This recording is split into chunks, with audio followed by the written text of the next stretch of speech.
Sei que já foi lido esse texto, mas Lucas 2, versículo 7.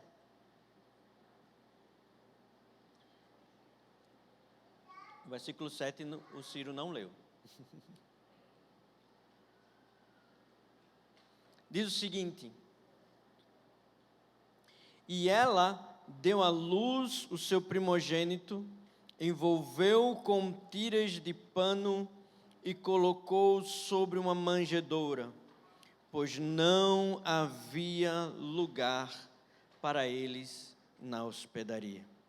Senhor, nós te agradecemos por tua palavra, te agradecemos pela tua presença aqui neste lugar. Nós te pedimos, aumenta a tua presença, Senhor, que ao ministrarmos a palavra, o teu Espírito possa agir com liberdade em nosso meio. Renova os corações que estão cansados, cura os enfermos, Senhor. Dá vida àqueles que estão pensando em morte. Faz a tua vontade nessa manhã, Senhor. Em nome de Jesus, nós esperamos em você, não em mais ninguém. Nós esperamos em você, Senhor. Em nome de Jesus. Amém. Irmãos, 24 de dezembro, a maioria de nós, seja na nossa sociedade, talvez 90% dos que estão aqui nesse salão, estão se preparando ou irão se preparar para a grande ceia da noite. Talvez na sua rua, no seu prédio, no seu condomínio, há uma preparação, desde outubro praticamente. Lá no Nordeste, a gente diz, depois do São João, vem o Natal. O comércio começa a se preparar, as luzes tomam conta da cidade, árvores de Natal são erguidas, montadas, os shoppings ficam mais bonitos, tudo em prol do Natal. Um evento que aconteceu há mais de 2000 anos atrás e que até hoje causa impacto na vida de tanta gente. Ao mesmo tempo em que o Natal é essa festa de luz, essa festa que parece alegria, as músicas natalinas voltam ao lugar, e por sinal, que coisa linda nós ouvimos.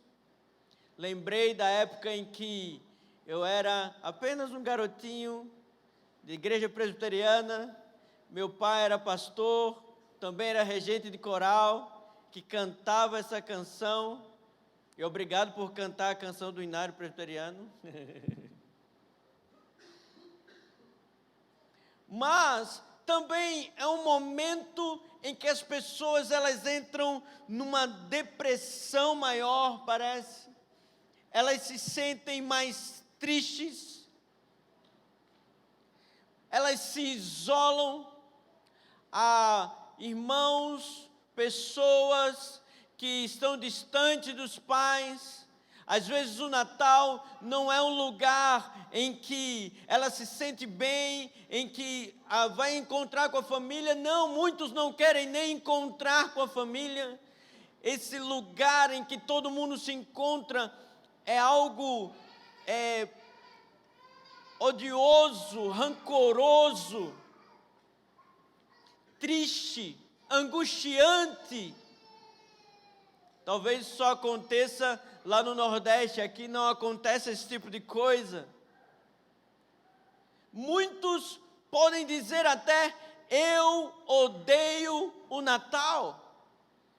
Não é um lugar, não é uma estação, não é um tempo em que eu ame. nós perdemos o sentido do que o Natal é na real. É tão interessante isso, que a maior árvore, perdão, não a maior, a árvore mais cara do mundo, e que está no livro dos recordes, ela não se encontra em Nova York, ela não se encontra em Washington, ela não se encontra na Inglaterra, em Londres, ela não se encontra em nenhum país cristão com neve. Ela se encontra em um hotel de luxo em Abu Dhabi. Um lugar em que, se você falar do Evangelho, você pode ser preso. Se um muçulmano se converter ao cristianismo, além de preso, ele pode ser açoitado até a morte. Não há lugar na sociedade para o verdadeiro sentido do Natal. E é tão interessante que isso começa desde o começo. O texto que nós lemos fala que Maria, ela estava prestes a dar à luz, e ela não encontrou lugar para se hospedar.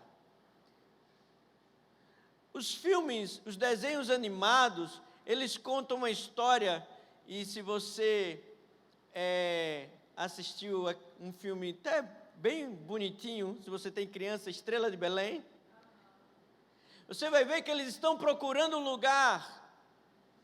Mas, na verdade, essa palavra hospedaria, ela não tem muito a ver com o que nós conhecemos de hotel ou de pousadas. Ela tem muito mais a ver com o fato de alguém receber em casa uma outra pessoa. As casas em Israel, naquele lugar do Oriente Médio, elas eram um pouco diferentes das casas que nós conhecemos. Geralmente uma casa ela tinha apenas um quarto. E eles recebiam alguém que conseguisse construir em cima, na laje, eles faziam mais um quarto. Fica bem claro isso quando você vai assistir aquela série The Chosen. Apesar deles terem muitas coisas antropologicamente falando e arqueologicamente falando bem distintas e erradas. Mas é muito legal a série, não é? Mas fica muito claro quando você vê naquelas imagens ali, seja entrando na casa de Pedro ou em outra casa simples, em que eles têm um quarto do lado de cima. Ali era onde se hospedavam os parentes, os amigos, o forasteiro. É tão interessante que Maria, ela estava grávida, prestes a dar à luz, e vem um decreto de César. E é necessário que as pessoas saiam do seu lugar para voltarem à cidade de origem e elas participarem de um censo. Então José pega Maria, viaja em direção à Judeia, mas precisamente a cidade de Davi, Belém, que naquela época era governada pela Síria. E ele chega a um lugar, mas esse lugar não tem lugar para eles. Não tem espaço para eles. Imagina bem, se você vai viajar para a sua cidade natal, provavelmente você não vai procurar um hotel. Provavelmente você vai procurar uma casa de parente. E você usa o recurso de um hotel, de uma pousada, se não houver espaço, talvez na casa da sua avó, na casa de um tio. Foi o que aconteceu com José e com Maria. Lembre-se, Maria estava grávida, mas o filho não era de José. Ela podia estar sendo mal falada. O texto nós não lemos, mas diz que apesar de Maria estar grávida e eles já terem casado, a consumação do casamento tem a ver com a relação sexual e isso não tinha acontecido ainda. E Maria, ela vai em direção a Belém e alguns estudiosos dizem que talvez o preconceito do filho que Maria está esperando não ser de José, aqueles parentes ou amigos não os receberam.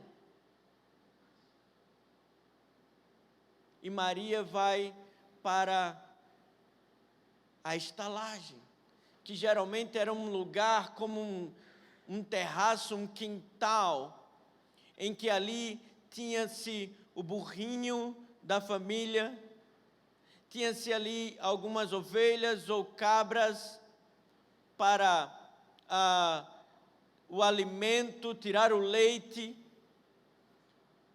E Jesus, ele nasce nesse lugar que não era um lugar adequado para um rei.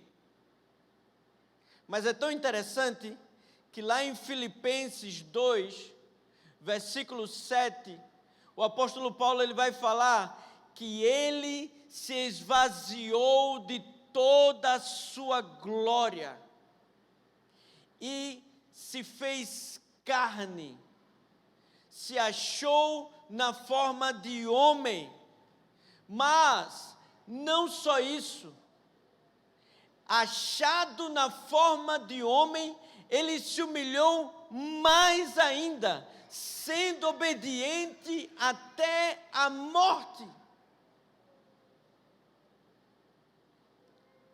A humilhação, ou talvez a humildade de Jesus, não é apenas ele ter nascido em uma manjedoura, não é apenas ele ter nascido em um lugar que não tinha lugar para ele, mas do Deus Todo-Poderoso, cheio de glória e majestade, ele se esvaziar, se despir, se arrancar de tudo aquilo que era merecido e se fazer homem.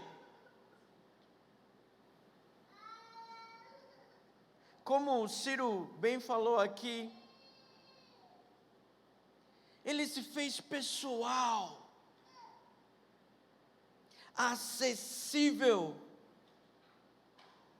O Deus que se esvaziou, o Rei, o Messias esperado, ele escolheu nascer como um pobre. O Deus que é acima de todos, ele escolheu ser acessível. Uma vez eu vi uma ilustração de um pastor que dizia assim: pegue uma caneta azul e faça um ponto em uma parede. Esse é você. Mas a parede não é o universo. A parede é apenas o lugar que você está.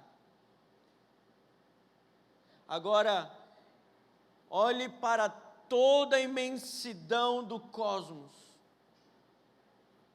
Deus está mais elevado do que eles.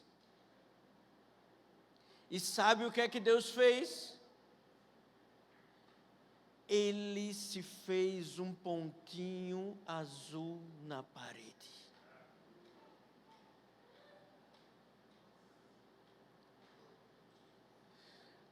Quando eu era adolescente, havia uma propaganda de uma lente e não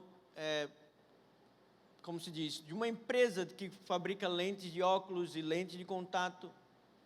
E era muito interessante porque é como se era uma moça, uma mulher deitada na grama de uma casa, e vem um drone, e é como se ele entrasse nos olhos,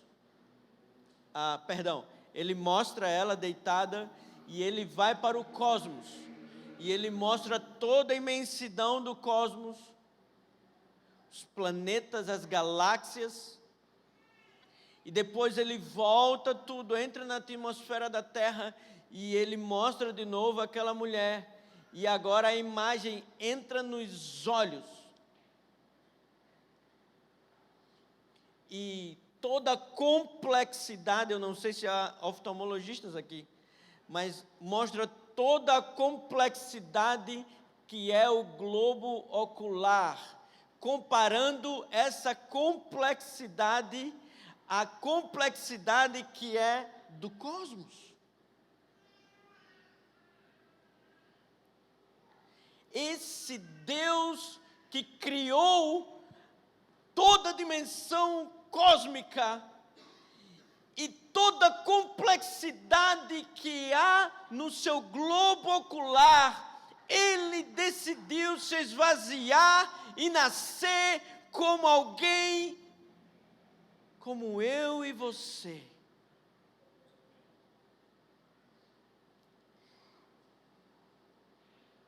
E é interessante que nesse período em que o livro de Gálatas, no capítulo 4, se você puder abrir,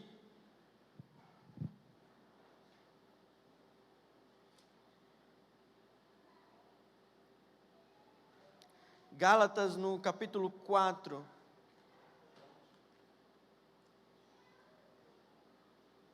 no versículo 4 também,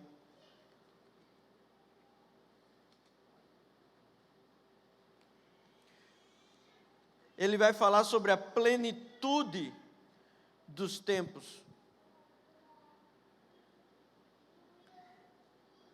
Ele diz: todavia, quando chegou a plenitude dos tempos, Deus enviou o seu Filho. Ora, isso está prometido desde Adão. Quando eles pecaram, o Senhor disse: olha, o descendente da mulher, virá um descendente da mulher, que pisará na cabeça da serpente. Passaram-se todos os anos, Adão não o viu, Noé não o viu, Abraão, Isaac, mesmo sendo um arquétipo daquilo do que esse prometido a Adão poderia ser, eles não viram. Jacó não viu. Moisés, um outro arquétipo de Jesus, não o viu. Davi, o homem segundo o coração, não o viu. Mas o texto diz que na plenitude dos tempos, quando o tempo chegou, Deus enviou o seu Filho. Ele foi capaz de quebrar 400 anos de silêncio profético. Quando enviou Gabriel a falar com Zacarias, aliás, Gabriel não falou com Isabel, né? Quando enviou o anjo para falar com Zacarias, para anunciar a João, ele foi capaz de encher uma mulher grávida do Espírito Santo, só ao fato de se aproximar, ainda no ventre da sua mãe, dessa mulher. E ela dizia: agraciada és tu, mãe do meu Senhor.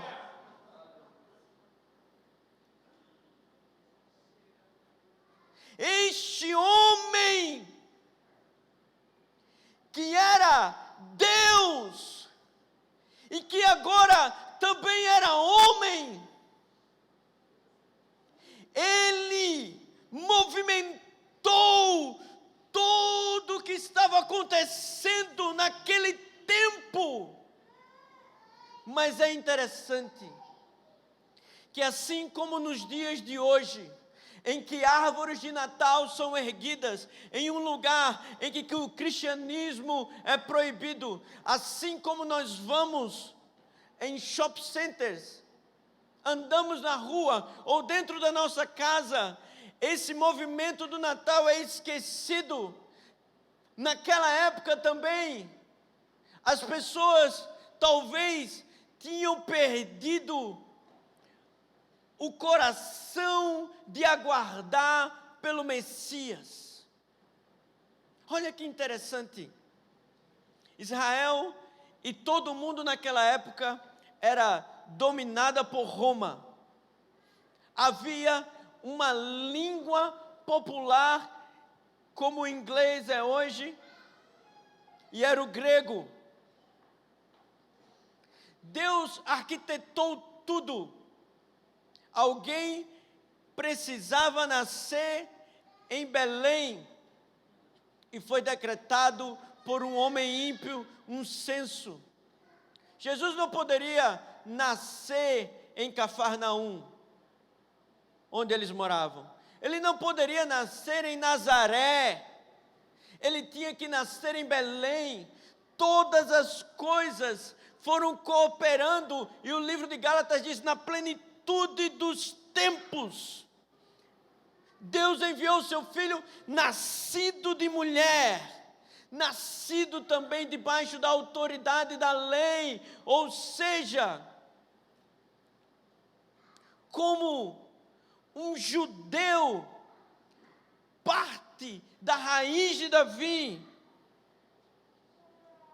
para resgatar os que estavam subjugados pela lei, a fim de que recebêssemos a adoção de filhos. E aqui eu quero abrir um parêntese. Deus não estava com crise de paternidade. Ele tinha e tem o filho perfeito.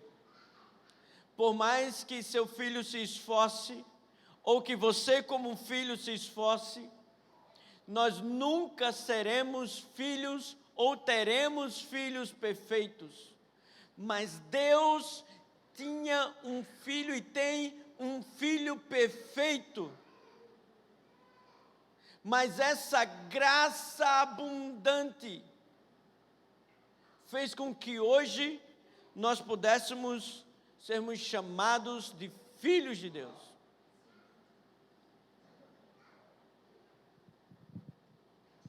E essa plenitude dos tempos,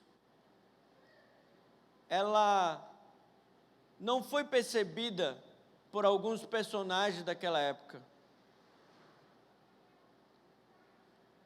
Religiosos, por exemplo, como em Mateus 2, quando os reis magos da Pérsia viram a estrela do Senhor, e eles seguiram até Jerusalém,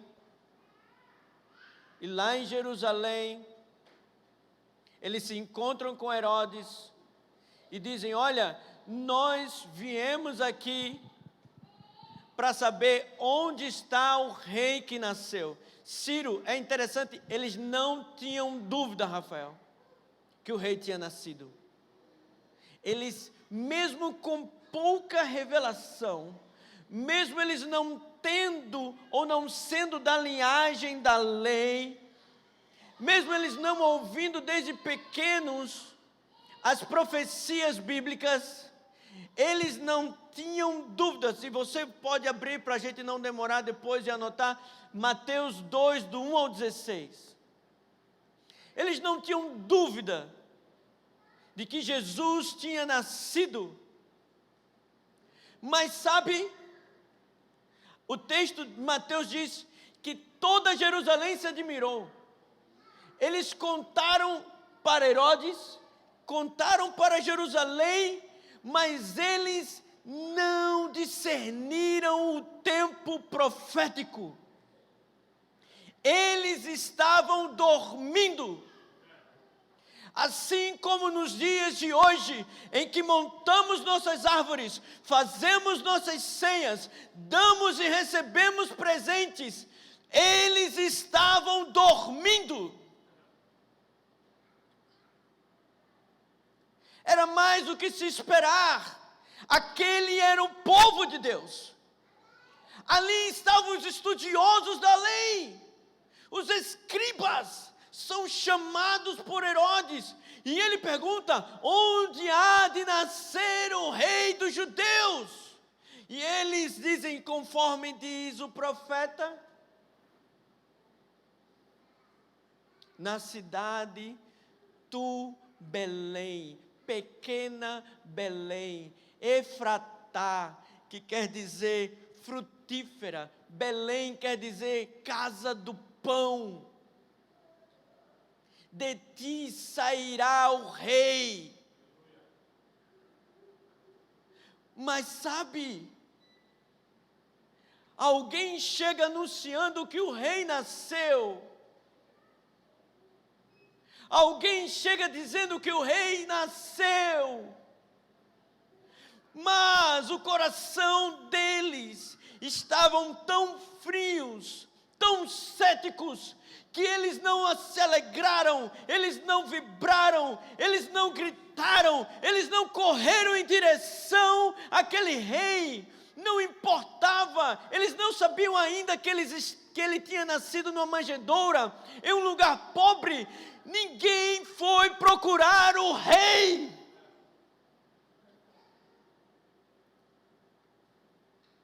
Nos nossos dias, nós cantamos as canções, nós damos presentes, nós fazemos o que a tradição manda, mas nós não temos o coração aquecido esperando o rei. As nações precisam saber. As denominações precisam saber. Não há apenas a sabedoria das profecias e o que elas dizem, mas voltarmos a ter um coração aquecido por aquilo que move toda a terra. Colossenses diz que nele está toda a plenitude de Deus. Nele todas as coisas foram feitas, mas não só apenas foram feitas, mas são sustentadas. Essa não é uma época comum, é uma época em que nós precisamos rasgar o nosso coração e dizer: Maranata, nós estamos te esperando. Perdão pela minha empolgação. Eu sou nordestino, então, por favor, o meu sangue é mais quente.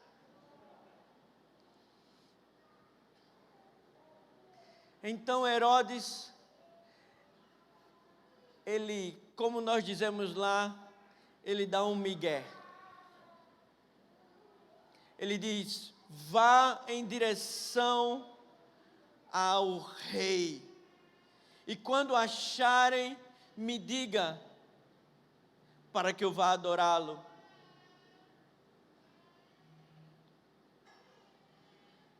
E ali começa a perseguição ao menino Jesus.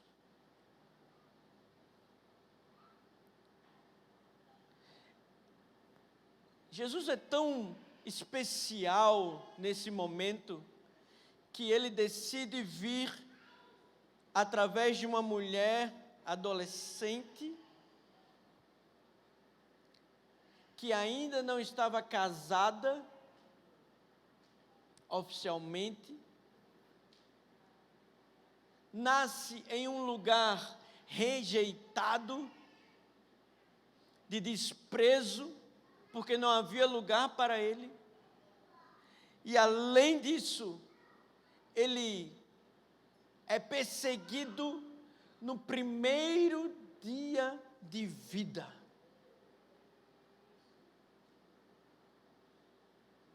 Começa a perseguição.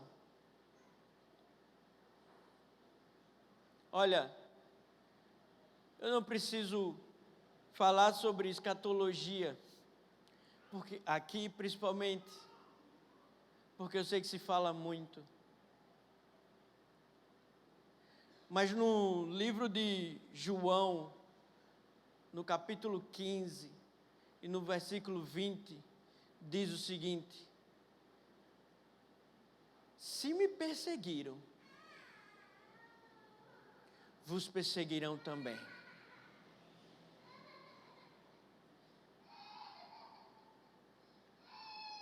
O Natal é um tempo de entendimento profético, porque o que nós vemos não é o Natal. Nós continuamos como povos, sendo evangélicos, católicos, ateus, continuamos não olhando para as profecias.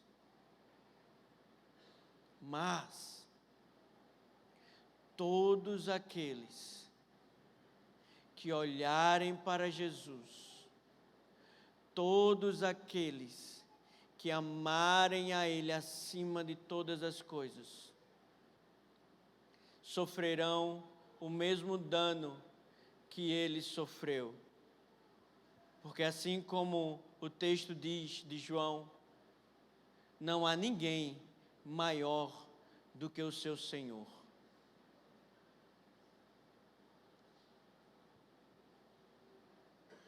Os estudiosos da época não discerniram o tempo do nascimento do Messias. Os anfitriões de Belém não discerniram o tempo. Herodes e os estudiosos não discerniram o tempo. Os reis magos, homens que não eram judeus, estavam aguardando o tempo. Eu ouvi o seu Haroldo, há uns 2 meses atrás, dizer o seguinte: eu aguardei e preguei muitas vezes sobre a Igreja Gloriosa, mas nesses últimos dias eu estou tendo a decepção de que o que eu achava que a Igreja Gloriosa seria, não é aquilo que Deus acha. Eu criei um conceito sobre uma igreja perfeita, mas aqueles que receberam a Jesus eram homens distantes, não crentes, e pastores. É tão interessante que a figura do pastor que o Ciro leu, naquela época, o pastor de ovelha, ele era o personagem ou uma das pessoas na sociedade mais, como eu posso dizer, desacreditados. Os pastores de ovelha, eles tinham um lema e dizia: o que é teu é meu. Eles gostavam de de pegar coisas emprestadas que não eram deles, mas sem pedir emprestado. E havia uma má fama em relação aos pastores, que eles mentiam muito. Olha só, a revelação da vinda do Messias, aquele que mudaria todo o curso da história, veio para reis, magos do Oriente, astrólogos, não é astrônomos não, tá? E pastores com a má fama de mentirosos e de ladrões. Jesus, ele veio para os seus, mas os seus não o receberam. Qual o lugar que Jesus pode nascer hoje? Ou será que nós ainda teremos ou manteremos sem lugar para Ele? Será que Jesus pode entrar na sua ceia de Natal com aquele seu tio do pavê, com aquela irmã que você não consegue perdoar, talvez o seu pai, a sua mãe? Tem alguns tios do pavê aqui, né? A risadinha mostrou.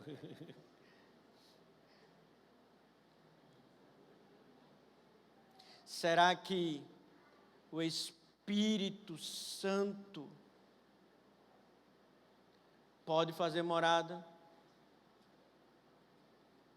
No texto de Gálatas, no versículo 6, diz: e porque sois filhos, Deus enviou o Espírito de seu Filho para habitar em vossos corações. Presta atenção. Jesus nasceu em Belém, assim como a profecia de Miqueias dizia, mas o alvo de Deus era morar no coração do homem.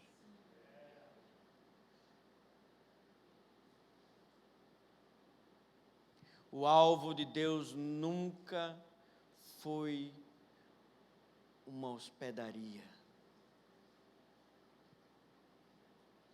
O alvo de Deus nunca foi os palácios. Ele disse a Davi: por acaso eu caibo dentro dos palácios feito por mãos humanas? Esse Deus que não cabe no templo de Salomão, na tenda de Davi, ele se encaixa perfeitamente dentro de cada um de nós. Existe um grande poeta dos anos 70, ele é brasileiro, mas ele é de origem ucraniana, chamado Volodymyr. Não sei se você já ouviu falar dele. Mas ele tem um poema que diz o seguinte: no Natal, gente sempre agradece por Jesus ter nascido em Belém, mas nem sempre se lembra na prece que Ele nasce na gente também. E nos livra de todo pecado e de tudo que há de ruim. Meu querido Jesus, obrigado por nascer aqui dentro de mim. Nessa manhã, talvez o Espírito esteja querendo aquecer mais uma vez os nossos corações. Não para uma festa, mas para a maior festa que um homem pode presenciar, o novo nascimento. O maior milagre não é Jesus nascer na manjedoura. O maior milagre não é Ele expulsar os demônios, como Ele fez com o homem em Gadara. Não é Ele fazer a mão ressequida voltar a ser uma mão normal. O maior milagre é Deus habitar em nós.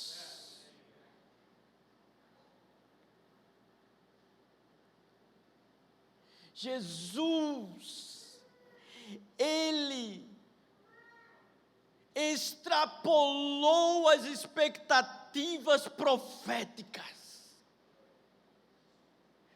Os judeus daquela época, eles esperavam o Messias de duas formas.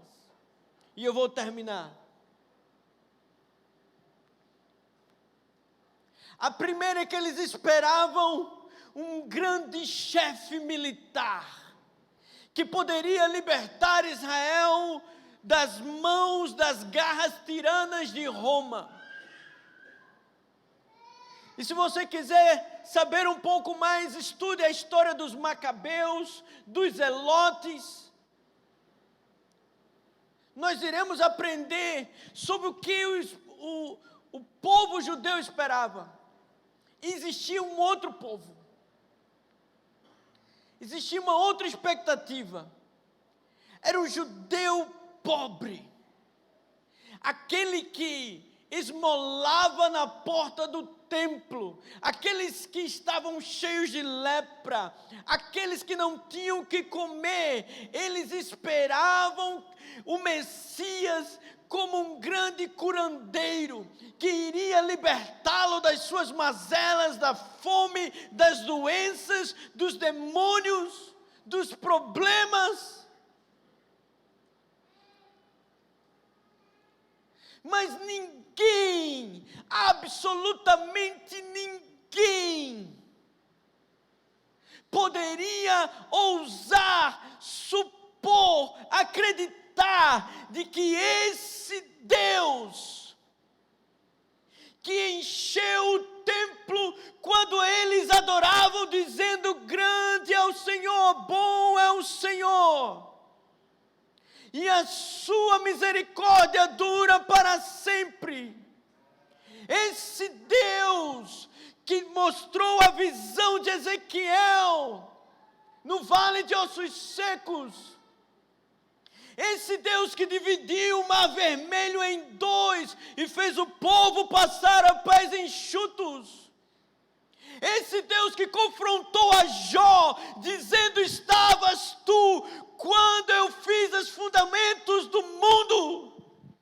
Ele não só nasceu em uma manjedoura, ele viveu de forma gloriosa, ele padeceu dores, obedeceu até a morte, como diz Filipenses, morte de cruz, ressuscitou em glória e majestade, mas não somente fez isso, ele habitou em cada um de nós. Esse é o maior milagre milagre de um homem pecador como eu e você, presos em nossos problemas, angústias e egoísmo. Ele olhar para esse pontinho azul na parede e dizer: Belém não é nada diante desse coração que eu quero habitar.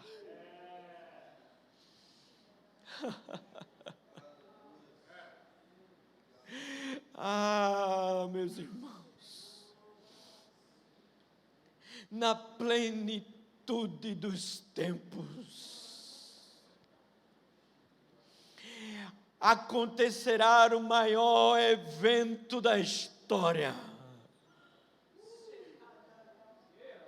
Mateus 24, 27 diz: porque assim como o relâmpago sai do Oriente e se mostra no Ocidente, assim será a vinda do Filho do Homem.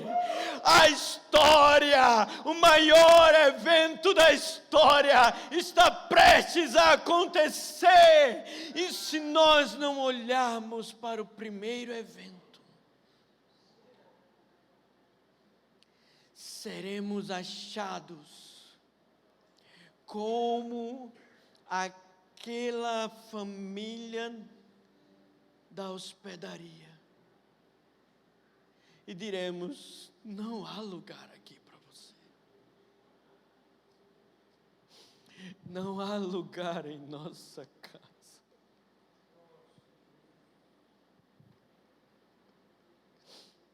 Obed-edom,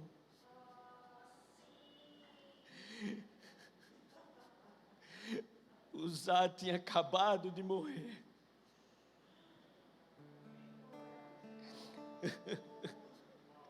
E ele abriu a sua casa. Ele estava disposto a morrer.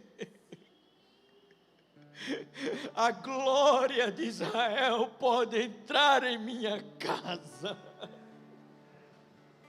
E a palavra diz que a casa de Obed-edom foi tomada pela presença do Senhor. O que é a casa diante daquilo que Ele pode fazer em nós? O Senhor está querendo apaixonar seu coração mais uma vez. Essa não é apenas mais uma mensagem de Natal. É Ele dizendo: ei, se vocês são filhos, eu agora habito em você. E o meu Espírito dentro de você clama: Abba, Abba, Abba.